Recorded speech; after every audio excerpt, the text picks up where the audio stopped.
New at 6, it's been more than half a century since a young soldier from Kerrville died in a North Korean POW camp. And finally, all these years later, Corporal Billy John Butler's remains are home tonight.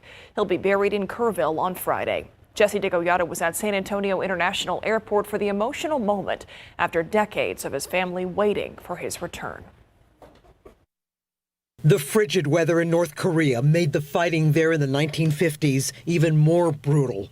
Many of the U.S. soldiers who were killed or taken prisoner were unaccounted for until soon after the first summit between President Trump and North Korean leader Kim Jong-un.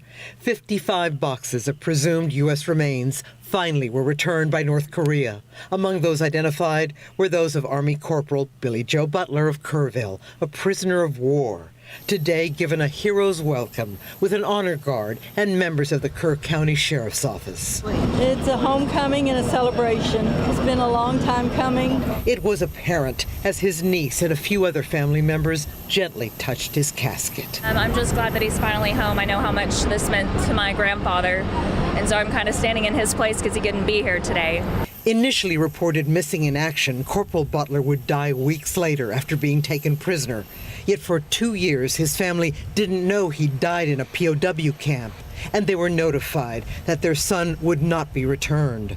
Now he has. Actually, we have just been so blessed by what the Army's done for us, what President Trump did by negotiating and bringing these fellas home. Jesse DeGoyata, KSAT 12 News.